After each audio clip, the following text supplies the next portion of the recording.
ایک نواب کی پر اسرار تلسماتی دنیا کی آپ بیتی، محبت اور نفرت کے تصادم، نیکی اور بدی کی کشمکش کی داستان۔ السلام علیکم دوستو، پیش خدمت ہے ایک نواب کی پر اسرار تلسماتی دنیا کی آپ بیتی، ایپیسوڈ نمبر 5۔ مجھے ایسے لگا جیسے یہ آواز مینا کی نہیں بلکہ میرے اپنے ذہن کی صدائے باز گشت ہے۔ مجھے یہ خیال بھی آیا کہ شہناز نے مجھے کہا تھا کہ جوانی کے آغاز میں ذہن بڑے حسین تصور بنا لیا کرتا تھا اور مینا ایک تصور ہے۔ میں نے یہ یقین کرنے کے لیے کہ مینا تصور نہیں، میں نے مینا کے دونوں بازو پکڑے، میں اسے محسوس کرنا چاہتا تھا۔ اس نے مجھے اپنا آپ یوں محسوس کرا دیا کہ میں نے اس کے بازو پکڑے تھے اور وہ اس طرح میرے ساتھ چپک گئی جس طرح لوہے کا چھوٹا سا ٹکڑا بڑے سخت مقناطیس سے جا لگتا ہے۔ پھر اسے محسوس ہوا جیسے ہم ایک دوسرے میں تحلیل ہو گئے ہوں۔ اپنے آپ کو میں مینا سمجھنے لگا۔ کبھی ایسے لگتا جیسے بادل کا دھنی ہوئی روئی جیسا بہت بڑا ٹکڑا ہے، میں اس پر لیٹا ہوا ہوں اور یہ سفید بادل مجھے کہکشاں پر اڑائے لیے جا رہا ہے۔ مجھے اچھی طرح یاد ہے کہ میں نے اسے کھڑکی میں سے باہر جاتے دیکھا تھا۔ مجھ پر مدہوشی کی کیفیت طاری تھی۔ میں نے جب کھڑکی میں سے دیکھا تو ایسے لگا جیسے وہ نیم کے گھنے درخت میں کہیں غائب ہو گئی ہو۔ تم کہیں جا تو نہیں رہے؟ مجھے آواز سنائی دی۔ ادھر دیکھا، دروازے میں شہناز کھڑی تھی اور میرے جواب کا انتظار کر رہی تھی۔ نہیں، میں نے جواب دیا، میں امی کے ہاں جا رہی ہوں۔ اس نے کہا، کچھ دیر ہو جائے گی۔ اسے جہاں کہیں بھی جانا ہوتا یہی کہا کرتی تھی کہ امی کے ہاں جا رہی ہوں، اور کچھ دیر کا مطلب ہوتا تھا 5 سے 6 گھنٹے۔ اس کی واپسی تک گھر رہنا میری ڈیوٹی تھی۔ سورج غروب ہونے کے قریب تھا جب وہ واپس آئی۔ ہم کھانا اکٹھے کھایا کرتے تھے، باتیں بھی ہوتی، لیکن اس شام ہم خاموشی سے کھانا کھاتے رہے۔ اس کی خاموشی مجھے عجیب سی لگ رہی تھی۔ میں نے یہ بھی محسوس کیا کہ وہ پریشان سی ہے۔ دن کا جو واقعہ ہو گیا تھا اس سے اسے پریشان ہونا ہی چاہیے تھا۔ مجھے توقع تھی کہ وہ ایک بار پھر مجھے کہے گی کہ میں اپنے باپ کو کچھ نہ بتاؤں، لیکن اس نے کچھ بھی نہ کہا۔ کھانا کھا کر وہ اپنے کمرے میں اور میں اپنے کمرے میں چلا گیا۔ سردیوں کی راتیں تھی۔ میں نے دروازہ بند کر کے چٹکنی چڑھا دی، کچھ پڑھتا رہا، پھر میں سو گیا۔ میرا خیال ہے کہ 3 یا زیادہ سے زیادہ 4 گھنٹے گزرے ہوں گے کہ اپنے دروازے پر دستک سے میری آنکھ کھل گئی۔ شہناز کے سوا کون ہو سکتا تھا؟ میں اس کے آنے کا مقصد بھی جانتا تھا۔ سکندر، شہناز کی آواز سنائی دی، دروازہ کھولو، تیرے ابا آ گئے ہیں۔ اگر شہناز اکیلی ہوتی تو میں دروازہ نہ کھولتا۔ اپنے باپ سے ملنے کے لیے میں نے دروازہ کھول دیا۔ برآمدے میں اندھیرا تھا۔ ایک آدمی نے مجھے میرے سینے پر ہاتھ رکھ کر دھکا دیا۔ میں پیچھے ہٹا۔ وہ آدمی کمرے میں آ گیا۔ مجھے اچھی طرح یاد ہے کہ اس کے پیچھے ایک اور آدمی تھا، وہ بھی اندر آ گیا۔ شہناز مجھے نظر نہ آئی۔ میں گہری نیند سے اٹھا تھا۔ پوری طرح بیدار ہوتے چند سیکنڈ لگ گئے۔ میں اتنی آسانی سے ان کے ہاتھ میں آنے والا نہیں تھا۔ میرے سنبھلتے سنبھلتے دونوں نے مجھے اپنے قابو میں لے لیا اور پلنگ پر پیٹھ کے بل گرا دیا۔ ایک نے میری ٹانگیں دبا لی اور دوسرا میرے پیٹ پر بیٹھ گیا۔ میں نے کمرے کی بتی دروازہ کھولنے سے پہلے جلا دی تھی۔ میں نے ایک آدمی کو پہچان لیا۔ یہ وہی تھا جسے میں نے شہناز کے ساتھ اس روز پلنگ پر دیکھا تھا۔ لا، وہ مجھے دے، میرے اوپر بیٹھے ہوئے آدمی نے کہا۔ اس نے ایک ہاتھ اپنے پیچھے کر دیا۔ میرا خیال ہے کہ وہ شہناز تھی جس نے اس آدمی کے ہاتھ میں एक कपड़ा या रुमाल दिया। उस शख्स ने यह रुमाल मेरे मुंह और नाक पर रख दिया। फिर मुझे कुछ याद नहीं क्या हुआ। मैं होश में आया, आंख खुली तो मैं बिस्तर पर पीठ के बल पड़ा था, लेकिन ये छत मेरे कमरे की छत नहीं थी। सर बूझल था। मैं उठ बैठा। ये मामूली से घर का कमरा था। मैं एक चारपाई पर बैठा हुआ था जिस पर मामूली सा बिस्तर था। सामने वाली दीवार के साथ ऐसी ही एक चारपाई थी जिस पर बिस्तर बिछा हुआ था। दरवाज़ा बंद था। मैं उठा तो मुझे चक्कर सा आ गया। मैं रुक गया और चक्कर ख़त्म हो गया। पहला ख्याल ये आया कि मुझे शहनाज ने अगवा कराया है। मुझे उम्मीद थी कि उसने मुझे डराने के लिए ये इंतज़ाम किया है और मुझे छोड़ दिया जाएगा। मैंने दरवाज़ा खोलना चाहा, ये बाहर से बंद था। दरवाज़ा खटखटाया। 2-3 मिनट के बाद दरवाज़ा खुला और एक औरत अंदर आई। पहले तो मैं समझा कि ये मेरी नज़र का धोखा है, लेकिन उस औरत ने धोखे को यकीन में बदल दिया। पहचाना नहीं मुझे? उसने पूछा। ये तुम्हारा घर है? मैंने पूछा। हमारे घर का नमक हराम कर रही हो। बैठ जाओ सिकंदर। उसने मेरे सीने पर हाथ रख कर कहा, बैठ जाओ, मैं तुम्हारे माँ बाप का नमक हराम नहीं करूँगी।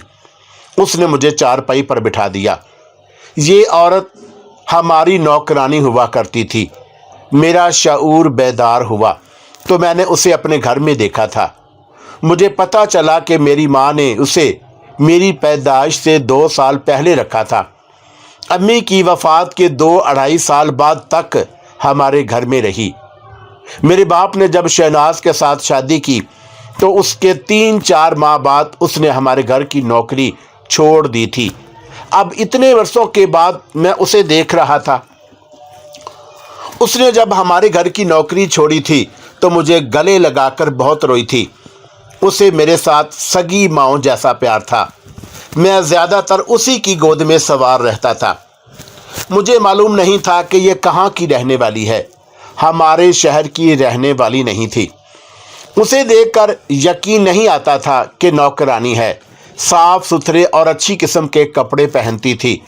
मेरी माँ उसे अपने फटे पुराने कपड़े नहीं बल्कि वो कपड़े दिया करती थी जो अभी कुछ अरसे तक पहनने के काबिल होते थे। उसका रंग सेहतमंद और साफ सुथरा था और नक्श तीखे थे। फुर्तीली और खूबसूरत औरत थी। मेरा बाप भी उसे पसंद करता था।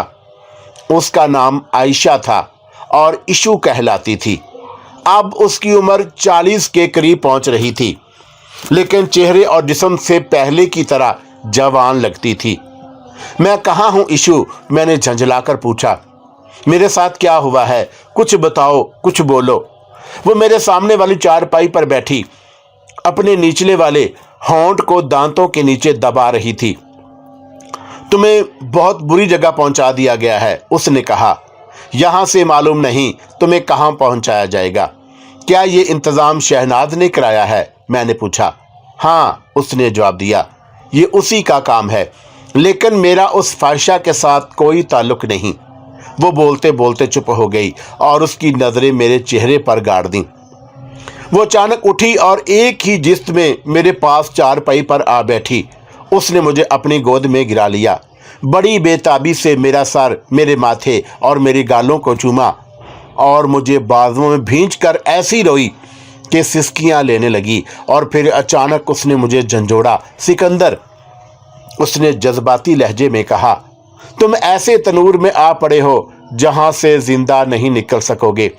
मैं तुम्हें यहां से निकाल सकती हूं, लेकिन मुझे अपनी जान देनी पड़ेगी। मैं जान दे दूंगी।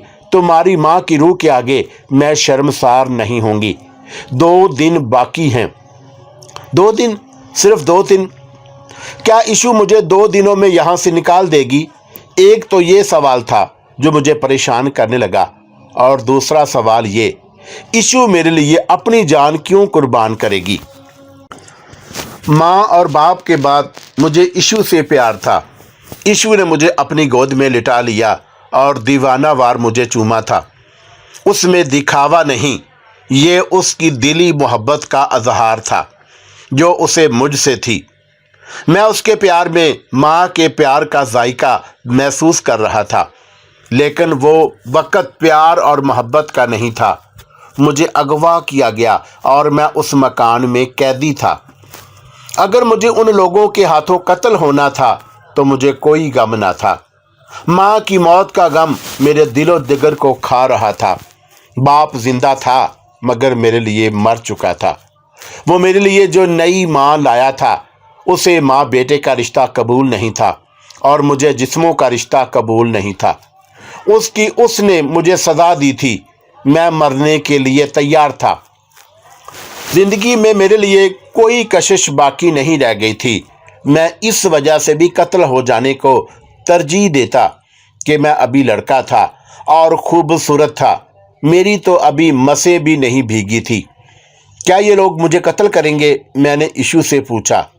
शायद नहीं, उसने जवाब दिया। अगर कत्ल करना चाहते तो तुम्हें यहाँ ना लाते। फिर भी मैं कुछ नहीं कह सकती। ये कौन लोग हैं? मैंने पूछा। मेरी सौतेली माँ के साथ उनका क्या ताल्लुक है? अगवा, बर्दा फरोशी और डकैती इन लोगों का पेशा है, इशू ने जवाब दिया। शहनाज के ख़ानदान के साथ इन लोगों का ताल्लुक है। मैं उनकी नौकरानी तो नहीं, लेकिन मेरा काम नौकरानियों या हुक्म मानने वालियों जैसा ही है।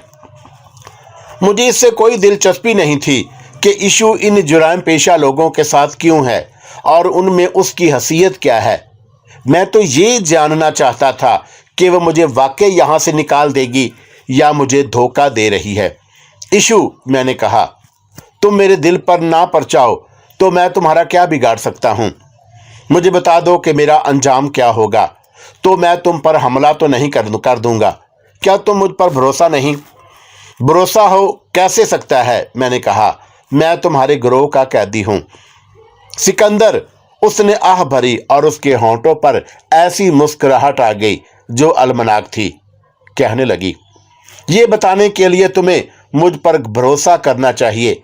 मुझे बड़ी लंबी बात सुनानी पड़ेगी। मैं आज से भी ज़्यादा लंबी बात कर सकती हूँ क्योंकि मैं आज यहाँ अकेली हूँ। 2 आदमी हर वक्त यहाँ होते हैं। दिन को अगर कहीं चले जाएं तो ऐसा पक्का इंतज़ाम कर जाते हैं कि मैं भी बाहर नहीं निकल सकती। आज वो सुबह होते ही चले गए हैं, शाम को आएंगे। मैं तुम्हारे साथ अकेली हूँ। तुम्हें मेरे पास अकेला छोड़ने वालों ने ये क्यों नहीं सोचा कि मैं फुर्तीला लड़का हूँ और मेरे जिस्म में ताकत है? मैंने कहा। मैं मर्द हूँ और तुम औरत। क्या मैं तुम्हें मार मार कर बेहोश नहीं कर सकता? नहीं, उसने कहा। मैं खाली हाथ नहीं, मेरे पास हथियार है। मुझे बेहोश करने से पहले तुम खुद बेहोश हो चुके होगे। अगर मुझे मार भी डालोगे तो निकलोगे किधर से? पहले मेरी बात सुन लो। तुम्हें देखकर मेरे वो जज्बात जाग उठे हैं जो मैं समझती थी कि मर चुके हैं। तुम्हारी माँ ने मुझे उस वक़्त पनाह दी थी जब मर्द भूखे भेड़ियों की तरह मेरी असमत के शिकारी हो गए थे और मैं भागती और छुपती फिरती थी। उस वक़्त मैं जवान थी सिकंदर और खूबसूरत थी, लेकिन मैं इतनी खूबसूरत नहीं थी जितनी गरीब थी। मुझे एक गुनाह की सज़ा मिली थी। मैं उस वक़्त तेरी उम्र में थी और एक आदमी के पीछे घर से भाग गई थी जो कहीं और का रहने वाला था। वो मेरे बाप जैसे मुफलस बाप का बेटा नहीं था। वो मुझे ले आया और मेरे साथ शादी भी कर ली, लेकिन उसके तमाम रिश्तेदार उससे नाराज़ हो गए और मेरे दुश्मन बन गए। 2 साल ही गुजरे होंगे कि वह बीमार हो गया। दिन ब दिन उसका जिस्म खुश्क होता चला गया। मुझे शक था कि किसी ने उसे धोखे में कुछ खिला दिया है। ना मर्ज का पता चलता था, ना कोई दवाई असर करती। मैं खुदा के आगे बहुत रोई कि मेरी ज़िंदगी उसे दे दे, लेकिन खुदा का फैसला मेरे खिलाफ था। 1 साल बीमार रहकर वो कभी जुदा ना होने का वादा तोड़ गया और लोग उसे मेरे घर से उठाकर कब्र में छोड़ आए। इशू ने हिचकी ली और बहुत रोई और उसका जिस्म हिचकियों के साथ हिल रहा था। मुझसे ये गलती हुई कि मैं भी उसके साथ मर ना गई। उसने दुपट्टे से आंसू पूंछ कर कहा, अभी तो मेरी जवानी शुरू हुई थी और मैं बेवा हो गई।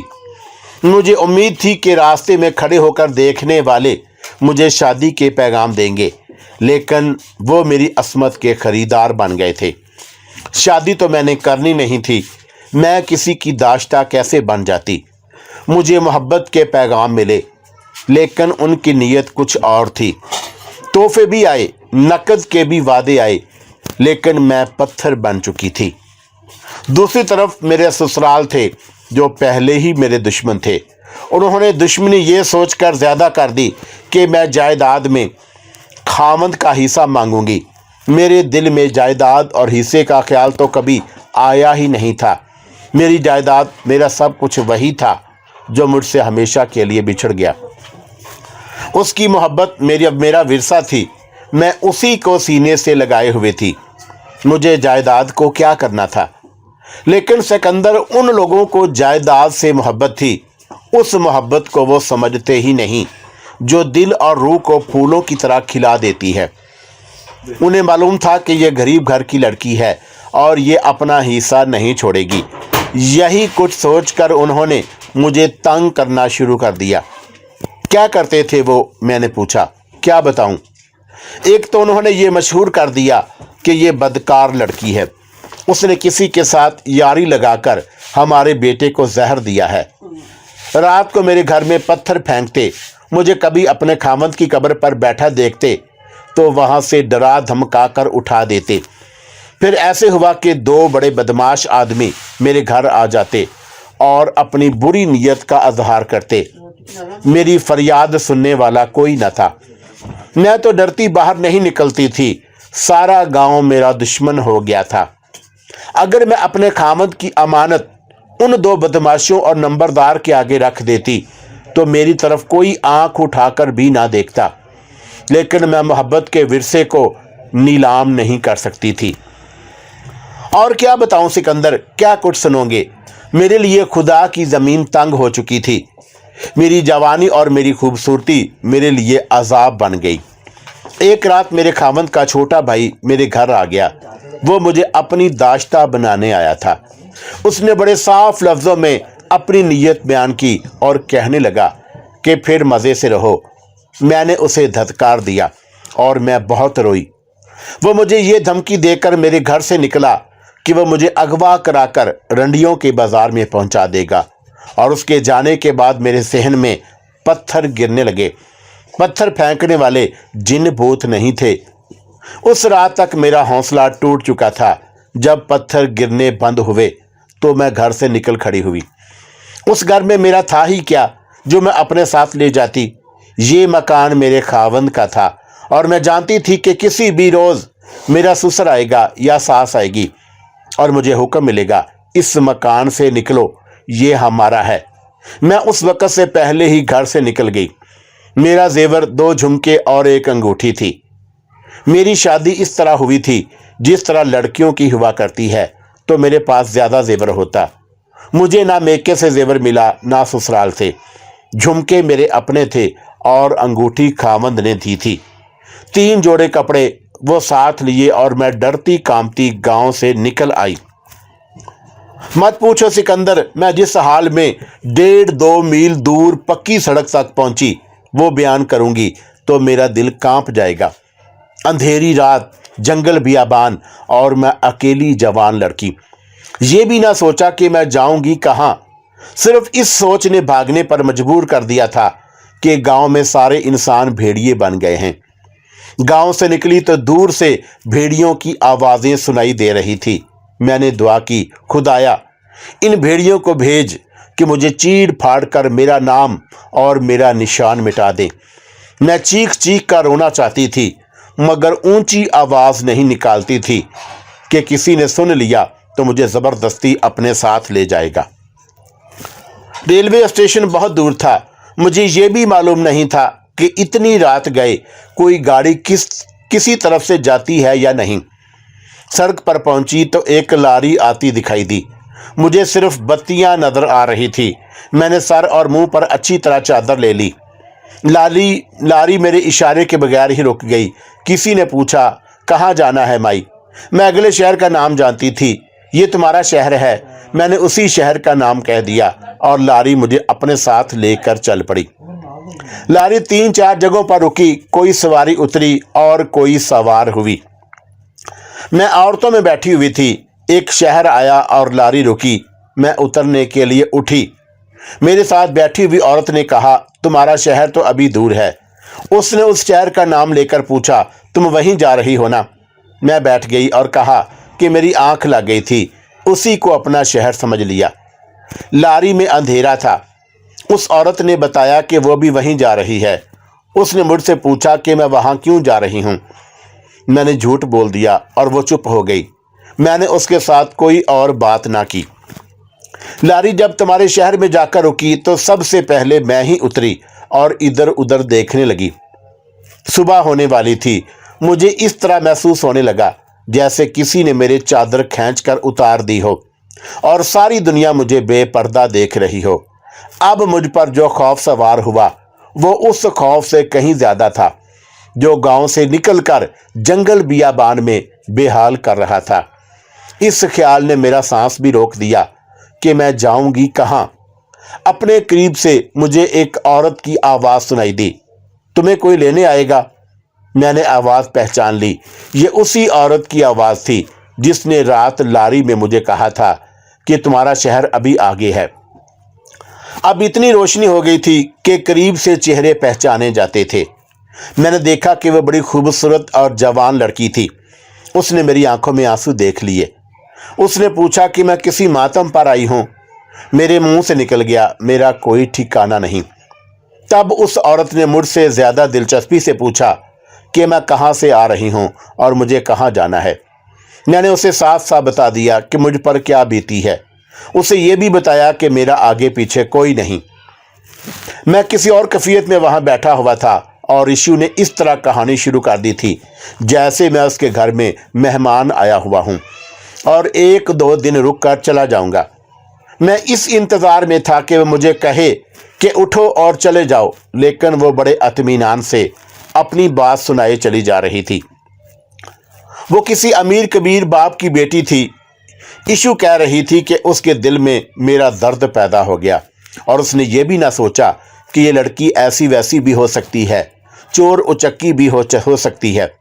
اس نے مجھ سے کہا کہ وہ مجھے اپنے گھر لے جا سکتی ہے، گھر میں نوکری دے گی، گھر میں ہی رکھے گی، تنخواہ اور روٹی کپڑا بھی دے گی۔ میرا تو وہ حال تھا جو ڈوبنے والے کا ہوتا ہے۔ مجھے تو سہارا چاہیے تھا، خواہ وہ جھوٹا ہی ہوتا۔ اس عورت نے یہ نہ سوچا کہ میں کیسی ہوں، میں نے بھی نہ سوچا کہ یہ عورت کیسی ہے اور مجھے کسی اور جال میں نہ پھینک دے۔ میں اس کے ساتھ جانے کے لیے تیار ہو گئی۔ اس نے بتایا کہ اس کا خامند آ لے تو چلتی ہیں۔ اس نے اپنے خامند کو آنے کی اطلاع دے رکھی تھی۔ وہ جلد ہی پہنچ گیا اور تانگا لے آیا۔ اس عورت نے اپنے خامند کو میرے متعلق بتایا۔ وہ بھی اپنی بیوی کی طرح خوبصورت جوان تھا۔ اس نے مجھے سر سے پاؤں تک دیکھا اور پھر اس کی نظریں میری آنکھوں پر جم گئیں۔ میں نے اس کے ہونٹوں پر ہلکی سی مسکراہٹ دیکھی۔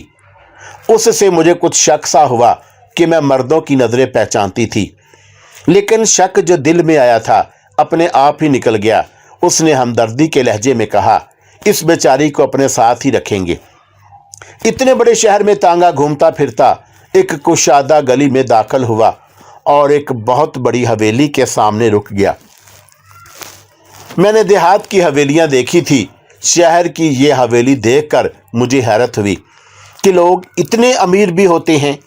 اتنی بڑی حویلی کہ اس میں یہی 2 میاں بیوی رہتے تھے۔ یہ عورت دور پار کے کسی رشتہ دار کے ماتم پر گئی تھی اور اب واپس آئی تھی۔ ان دونوں نے اپنے ساتھ بٹھا کر مجھے جیسے پیار سے ناشتہ کرایا اور اس سے میرے دل کا خوف اور وہم نکل گئے۔ ایشو، میں نے اکتا کر کہا، تم نے تو بڑی لمبی بات شروع کر دی ہے اور میں انتظار میں ہوں کہ تم کب اور کس طرح مجھے یہاں سے نکالو گی۔ میں تمہیں نکالوں گی ضرور، اس نے کہا، لیکن رات کو میں نے بات اس لیے لمبی شروع کر دی ہے کہ ایک مدت کے بعد ایک ایسا انسان مجھے ملا ہے جس کے دل میں میرا درد ہے۔ اپنے دل کو ہلکا کر رہی ہوں اور یہ وجہ بھی ہے کہ آج سارا دن ہم دونوں یہاں اکیلے ہیں۔ باتیں نہ کریں تو اور کیا کریں گے؟ کچھ باتیں ایسی ہیں جو تم نہیں جانتے، یہ تمہیں معلوم ہونی چاہیے۔ मैं उस घर में नौकरानी बन गई, लेकिन उस औरत ने और उसके खामद ने मुझे कभी भी एहसास नहीं होने दिया कि मैं उस घर में नौकरानी हूँ। मुझे ऐसे महसूस होता था जैसे उस खुदा तरस बीबी ने मुझे अपने साथ के लिए घर में रखा है। वो मेरे दिल की बातें सुनती और अपने दिल की मुझे सुनाती। उसके खामद का बर्ताव मेरे साथ ऐसा था जैसे मैं उसकी बीवी की बहन हूँ। मैं उन दोनों की खिदमत दिलो जान से करती थी। उनके इस सलूक बर्ताव से मुझ में ये तब्दीली आई कि मैं जो दबी दबी और घुटी घुटी रहती थी, अब इस तरह रहने लगी जैसे इस दुनिया में मेरी भी कोई हैसियत है और मेरी इज्जत करने वाले लोग भी हैं। उनके सलूक की बदौलत उनका सारा महल्ला मेरे साथ इस अच्छा सलूक करता था जैसे मैं उनकी करीबी रिश्तेदार हूँ।